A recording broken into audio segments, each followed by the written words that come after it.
Welcome everyone.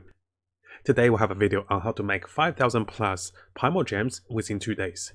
So first of all, let's have a look at my current gems. I'm sitting on 4,800 gems and those are free to play gems. We can see over here I have not made any purchase with a crystal top up. Over here all of the bonus are still here, so that means I haven't made any bonus. So this is definitely a free to play guide. So let's have a look how do we actually obtain those gems within 2 days. First of all, by far the highest amount of gems we can gain in a short period of time, over 15 to 25 minutes, is clearing out the Spiral Beast floor 1 to 3. And after achieving all 3 stars on those floors, you can get 900 gems within about 15 to 20 minutes. Keep in mind, you do need a party of 2 to 3 level 40 characters to allow for a faster clear to obtain all 9 stars from each of the floor. This is not a priority at the start of your game, so definitely come back to this after you have enough characters. We'll also have a special guide on the Spiral Beast on how to get there, how to clear those floors and get 9 stars of each. While I am doing my main quest and side quest, I was actively opening up the statues and world points. This comes into exploration, looting the chest and solving puzzles. And there's a tool that is very useful for this purpose. Let's have a look at this one. Over here, we're using a website for the world map of GENSHIN IMPACT. As you can see, this shows the entire map of GENSHIN IMPACT currently with 2 cities. What's happening is you can use this map very effectively.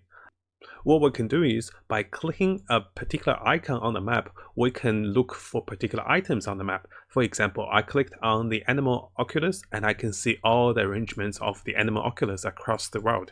And then I can go into the geo oculus over here and you can see a bunch of those. And there's also grab factors of showing you what chests are there available. There's quite a bit of level 1 chests and the level 4 chests. There isn't that many, but they're very rare. So how do you use this correctly? I wouldn't recommend going ham at this and just go like, okay, I'm gonna loot all the chests, and I'm gonna go to all the chests in one region. This kills the joy of the game and takes away your discovery. So what I recommend is to rotate your questing, exploration, and treasure hunting. While using this particular application, what I can do is, let's say if I'm going to do a quest in this particular region, I can have a look what are the available oculus. I can say, okay, there's 2 or 3 oculus in the region.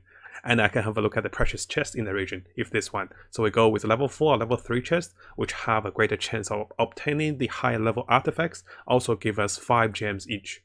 So I can see there's about 3 chests in the region. So I get a general idea. I don't have to go for those, but if on my way of questing, I can find the oculus, I can find the chest, that'll be great. If I don't, it's okay. So just having the general idea of where things are as you go into the map really helps you to explore it. I'll give you guys another example over here. Let's say if I'm at Qingyun's Peak and I'm planning to travel over here to open those portals.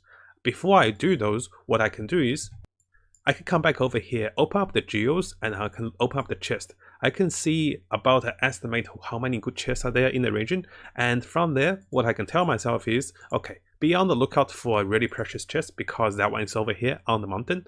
After that, I can look for the level 3 chests, which are approximately over there. There's about 3 or 4 of those. If I'm opening up my portals, might as well look out for those.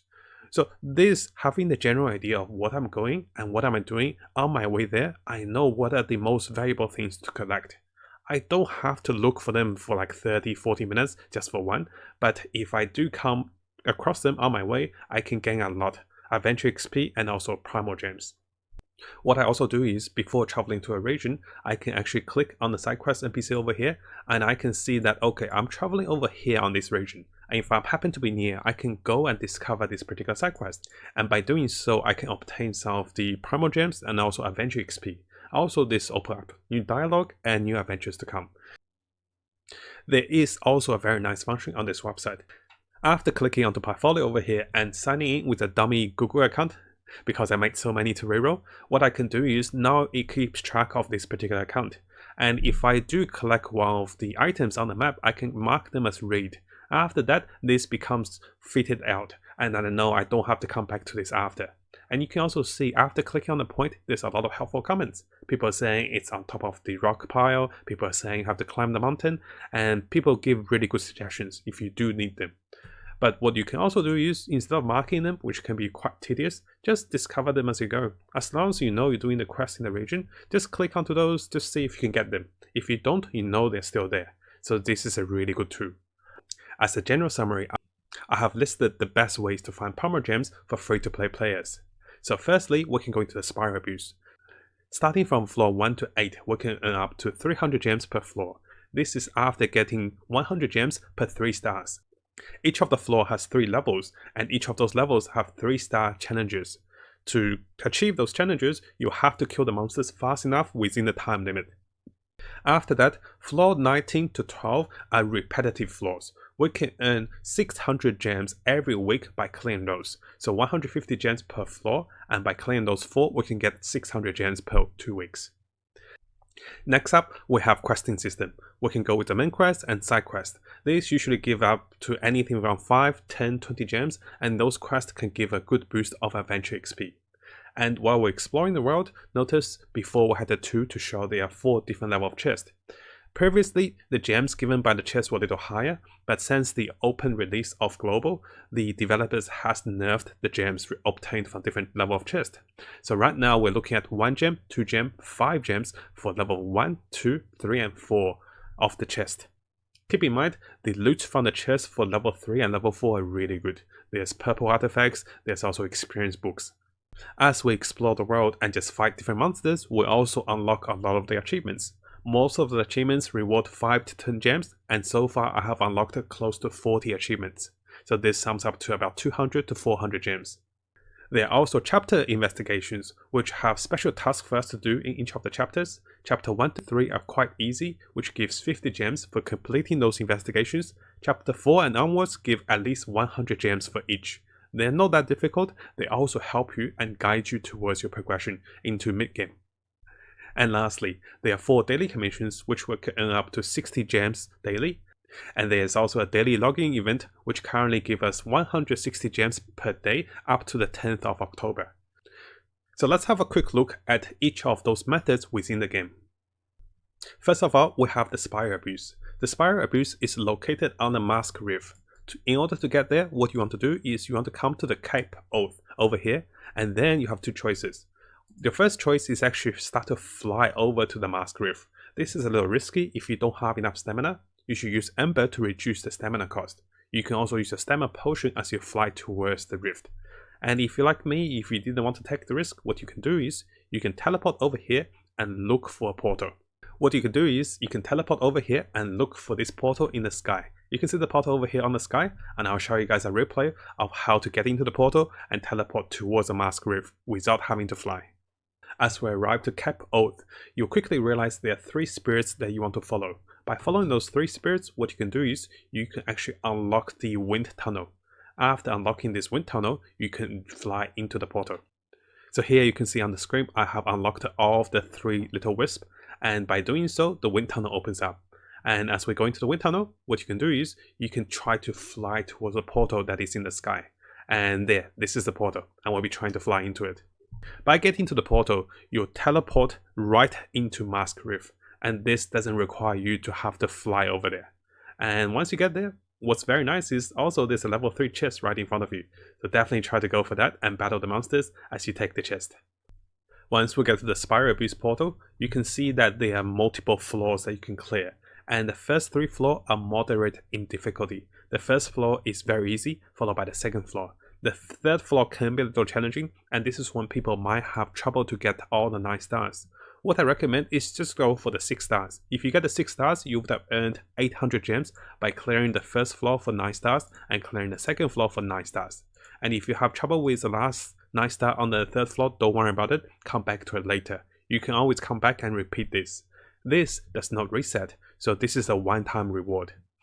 The achievements of the game are located on the section over here next to friends. What you can do is, by clicking to achievements, you can see there's a red icon showing you that you have attained one of the achievements. And by clicking on it, you can claim the Primogem reward.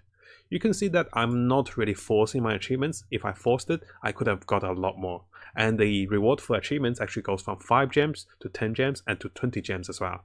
And you can see that I have completed about 38 of those achievements. Next up, we have the chapter investigations. What you can do is, by clicking your mouse over here on the little book, you can see the first part is the chapter investigation.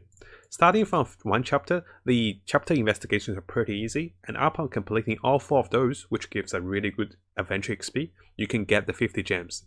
and chapter 2 has 50 gems, chapter 3 50 gems, and starting from chapter 4 we get 100 gems. The good thing about completing those is those actually guide towards you to progress in the game. They want to suggest to level up some artifacts, they want to suggest you to open up more shires, to explore the world. So they're actually guiding you to get a better gameplay out of the game. And I'm currently up to chapter 5, and this will be another 100 gems upon completing those 3. I haven't been rushing them, I can easily rush all 3 of those. And lastly, don't forget to check your mails for some of the events and daily presents. What you can see is I have been getting 160 gems daily for logging in. I also have a few videos on showing you how to get your birthday present and also how to get a promo code. So make sure you check the description below for those special events and get additional Primogems from those methods. And here it is, guys. There isn't any special tricks or method I'm actually using. I'm simply playing my main quest, exploring the world with a foresight of what are the best treasures across my locations and my pathway, and then doing some of my dailies and clearing some of the Sprial abuse flaws. As always, keep in mind, we're here to play the game for fun. Although it's nice to collect all the gems and to roll for the gacha characters, but if you make this into a chore and become a work for you, and then even if you farm for 3-4 days to collect everything in the map and then go for the gacha, if the gacha doesn't give you anything, you'll feel terrible. Never see this as an end goal to get the gachas or just feel good in the game. Obtaining more Primogems is like a side bonus for exploring and having fun in the world. If you guys found this video helpful, make sure you subscribe and click the little bell for more videos to come. I'm working on a lot of more videos for the Sprial abuse guide, for the best 4-star compositions, and a lot more guides to come, so definitely stay tuned. As always, I wish you guys best of luck in getting for units and have the most fun in the game. Thank you so much for watching, guys. I'll see you guys next time.